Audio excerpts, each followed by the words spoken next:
When the rain taps on your window and the night grows darker than usual, ancient secrets begin to whisper through the wind.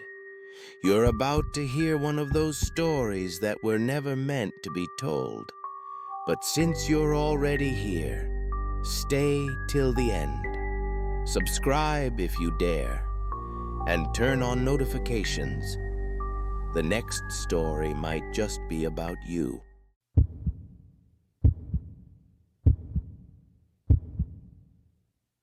Silence.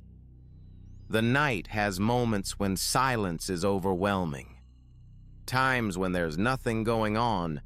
You can hear a pin drop on the stone floor, and the vibrations can make all the difference.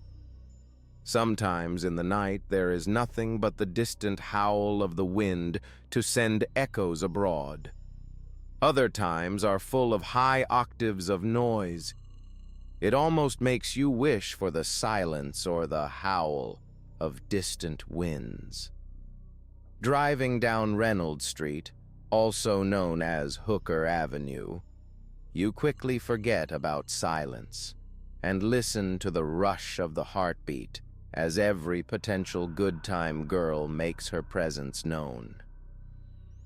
The man drove through here weekly, eager to find his targets, anxious to see if they wanted to let themselves be known.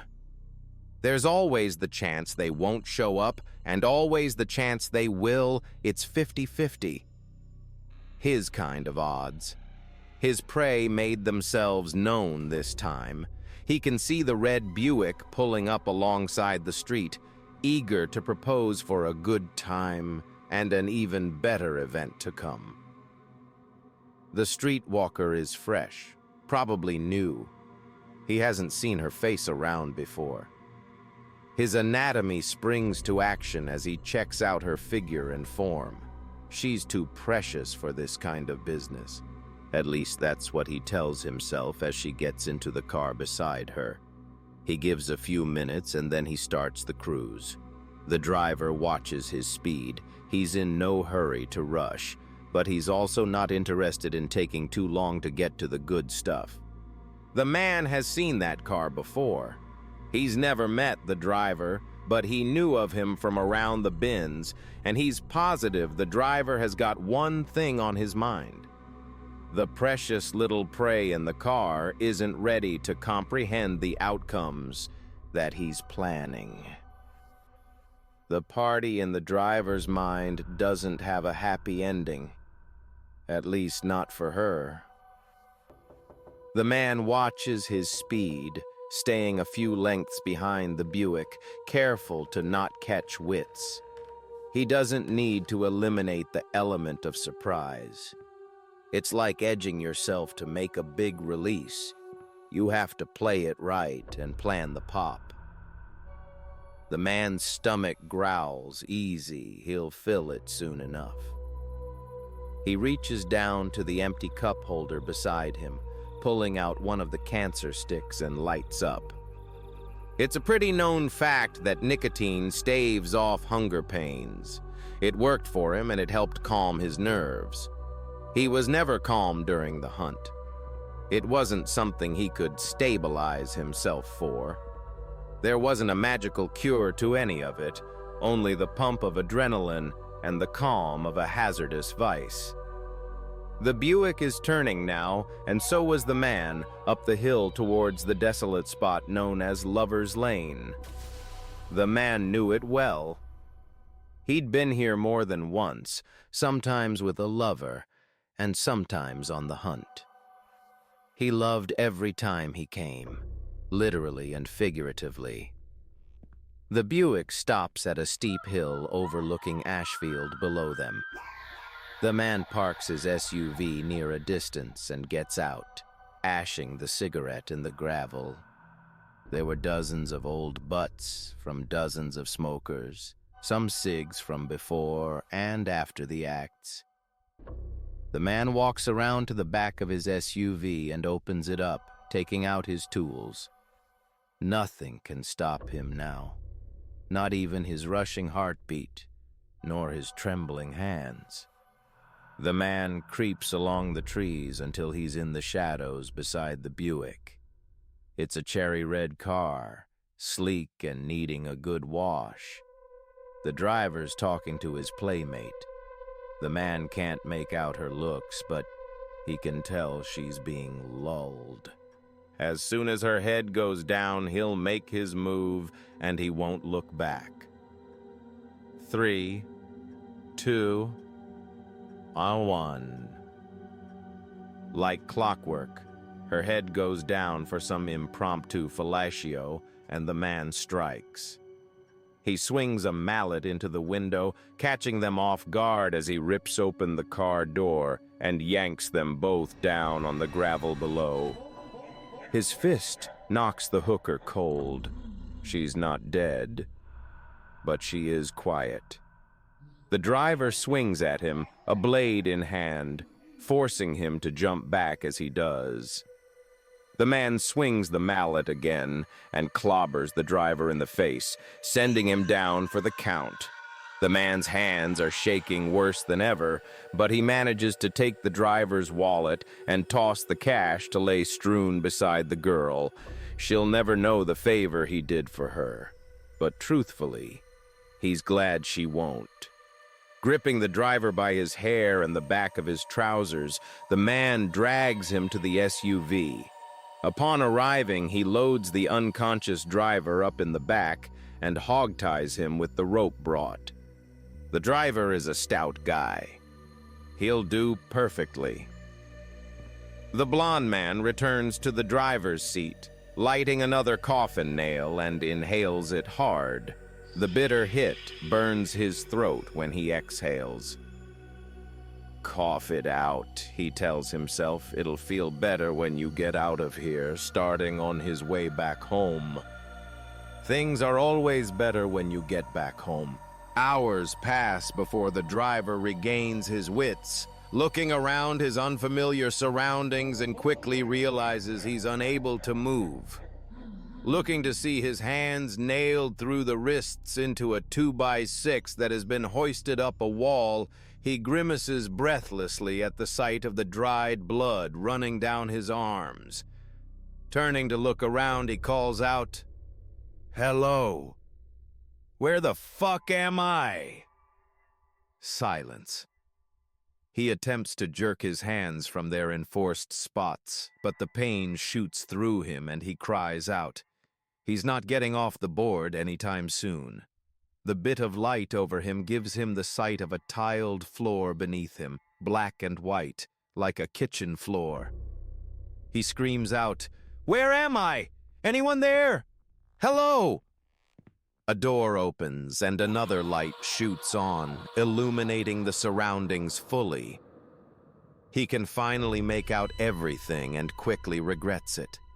He was in a kitchen, and the countertops were loaded with viscera, organs, and limbs. This could not have been happening. There was no way.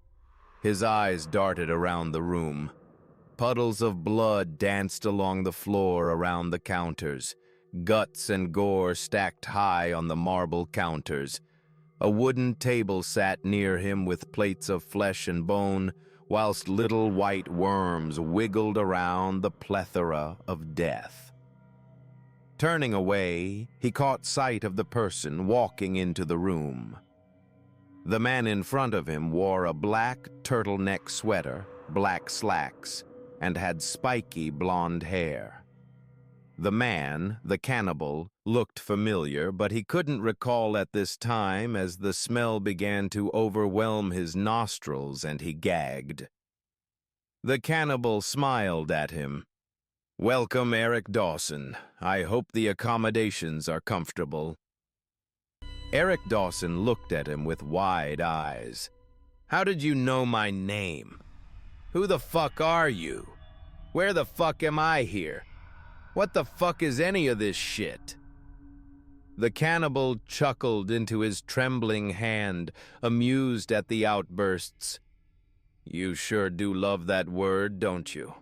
I have the answers to your questions, but I also have questions for you, and I want the truth." "Fucking what?" Eric Dawson growled, gritting his teeth. "If you don't let me go, I'll beat your ass until you can't walk straight." "Bold threat," the cannibal replied, his words suddenly cold. "Did you threaten those girls with that same tone?" Eric Dawson squinted his eyes at the cannibal, the question piercing him. "I don't know what you're talking about." "No." The cannibal reached into his back pocket and produced an envelope. "Let's see if these refresh your memory." The blonde man opened the envelope, taking out picture after picture of bloodied female corpses, their bodies mangled and their faces caught in a frozen shock. Eric Dawson shut his eyes, turning to look away, unwilling to look at the pictures. The blonde man laughed. "What's wrong, motherfucker? Afraid to see your handiwork?" Eric Dawson gritted his teeth again, turning to look at the other man. "I didn't do anything to those girls. I think you have the wrong man. I was just trying to get laid after a hard day at work, nothing more or less. If you let me go now, I promise that'll be the end of it. I won't call the cops." "Yeah, sure," the blonde man muttered, throwing the pictures into Eric Dawson's face to the floor. "You're a sloppy man." "I get it, though, I really do. Some of the best things on this planet are forbidden, and once we get the taste, we just have to have it. Fuck it, right?" Eric Dawson looked around the room at all the mess and shook his head, his eyes welling with tears. "I don't know what you're talking about, man. I was just trying to get some pussy." "Yeah," the blonde man nodded, turning around to open a decorative box. "Do you think that I'm really that stupid, Mal?" Eric Dawson tried to pull his hands free, but the nails were tight and the pain was excruciating. He swallowed hard. The inside of his head hurt worse than any hangover he'd ever had. He wasn't going to be able to break free from the restraints. He was going to have to pray that the guy would take him on his word.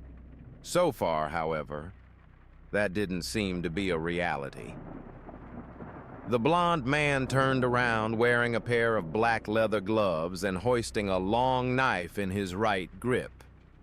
He caressed the side of his cheek with the flat part of the cold steel and looked Eric Dawson up and down. "Ready to play question for a question? Dude, this isn't funny. Let me go." "Enough!" the blonde man shouted, gripping Eric Dawson's buttoned shirt and yanked hard enough to send the buttons to the bloody floor. Eric Dawson gaped as his hairy torso was revealed. The blonde man caressed the blade down the middle of Eric Dawson's trunk, staring him in the eye. "Question for question, you ask and I'll answer. I expect the same. I also expect the truth. If I think you're lying or I know it, I'll punish you." Eric Dawson gulped, nodding in accordance with the man's instructions. "Okay." The blonde man smiled. "Smart choice. Now, you go first." Eric Dawson wiped his sweaty forehead on the sleeve of his bicep and spoke. "Who are you?" "I'm Nathan Cole," the blonde man replied. "Need to see my ID?" Eric Dawson shook his head, his heart rushing, but at least he knew the name of his captor. Nathan Cole smiled. "Perfect. Now let's see. Why do you kill them?" "I've never killed anyone," Eric Dawson replied, quickly catching the shock of a slap to his face from the tight leather glove. Eric Dawson howled in pain as he felt his skin sear with an abrasion from the leather to his skin. Nathan Cole asked him, "I told you, truth for truth. Go ahead, tell me. I promise I won't tell anyone. You can trust me, Mal. I'm not interested in seeing you go to prison. Then what will you do with me? No questions till I get my answer. Now, Nathan Cole moved the knife between his hands. Tell me why you killed them.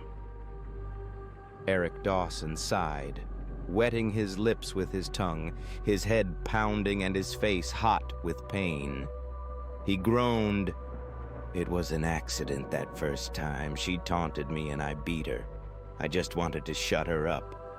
I wasn't planning to kill her, but she died and I felt glad. After that, it just became like a game, a compulsion. I don't deny I'm sick, but I will deny that I'm some kind of a monster. Nathan Cole chuckled. Fooled me.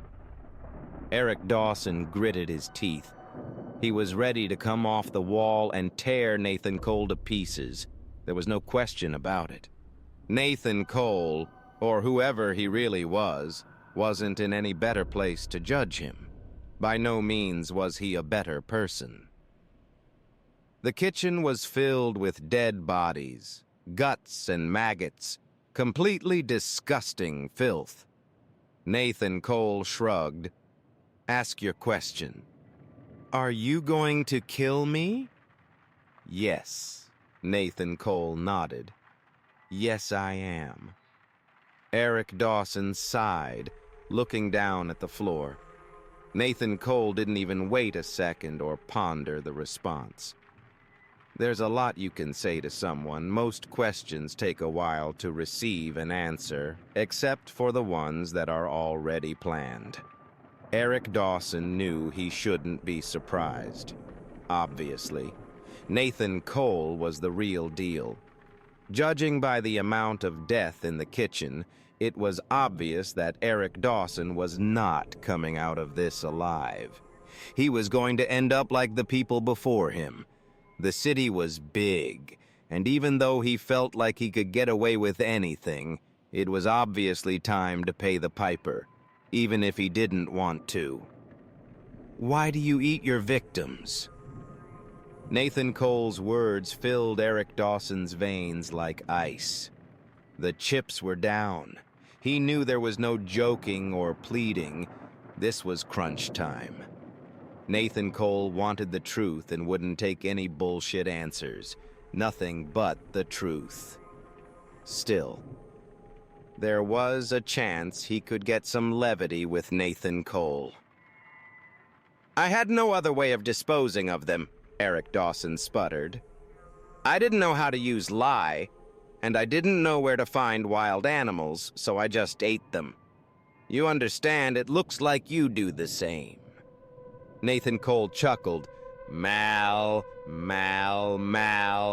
you're such a bad liar. Like a flash of lightning, Nathan Cole quickly struck, swinging the blade down to cleave through Eric Dawson's torso, carving a slice of flesh to the floor. Eric Dawson screamed out in intense pain, shock filling his body as he looked down at the exposed muscle and flesh where the slab of meat had once been. He moaned in agony, "Oh my fucking God! Stop! No, help!" Nathan Cole reached down to lift up the carved hunk of meat and tossed it on a plate near him. Yes. Let it out, motherfucker. Eric Dawson howled and wiggled around in pain, attempting to break free from his restraints, rupturing the wounds on his wrists to bleed more. He gasped as his throat turned raw from the screams. Nathan Cole laughed, raising his arms. Nobody can hear you. Let it all out. Let me hear you sing. And swung the blade again, cleaving another hunk of flesh from Eric Dawson's chest. Eric Dawson screamed even harder as he shook in anguish.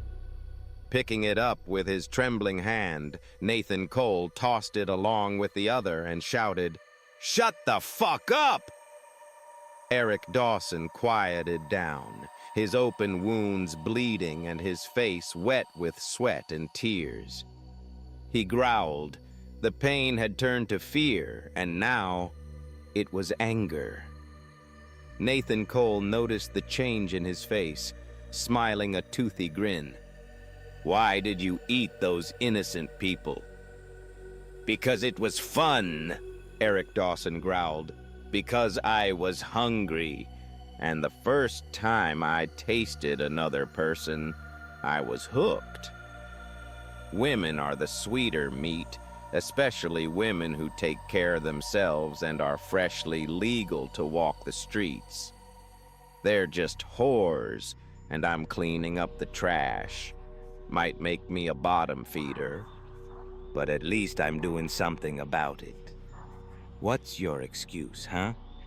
What makes you better than me? Nathan Cole stared at Eric Dawson. His smile had changed from humor to disgust. The bleeding pile of trash nailed to the wall was really nothing more than a beast. Nathan Cole walked closer, aiming the blade and sinking it into Eric Dawson's gut as he got within inches of the man, face to face. Eric Dawson began gasping and shaking as Nathan Cole opened his mouth. I don't have an excuse. I'm just like you, but I will prove you wrong on points. I am a bottom feeder because I eat people like you. Cannibals who destroy innocent lives and eat the bodies of their victims. You people are truly the sweetest meat. Eric Dawson gurgled in his throat and stared into Nathan Cole's lifeless eyes. The blade sunk to the handle within him.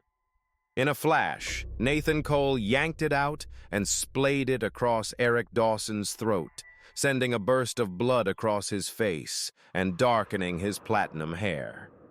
Nathan Cole smiled as Eric Dawson's life slowly exited his body and the breathing broke into nothing.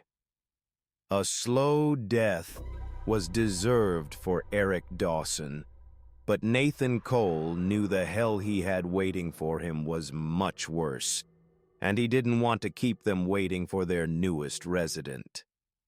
A rage overtook him, something he had been able to control until now. Nathan Cole quickly sank his teeth into Eric Dawson's cheek and ripped off the sweaty chunk of meat.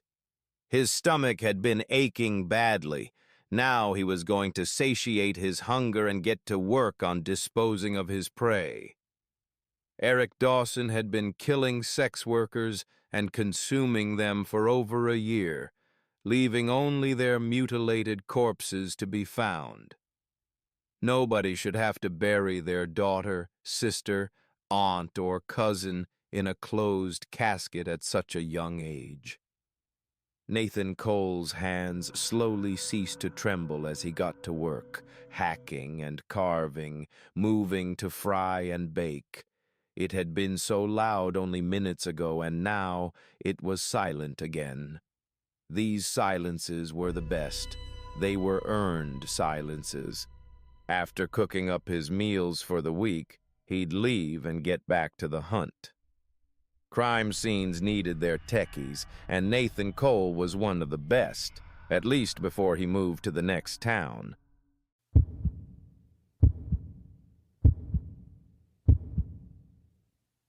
The story is over, but silence doesn't always mean peace. Sometimes the scariest part begins when you think it's all behind you. If you enjoyed it, don't forget to subscribe, like, and comment what story you'd like to hear next. And remember, fear isn't just a feeling. Sometimes it stares back at you from the darkness.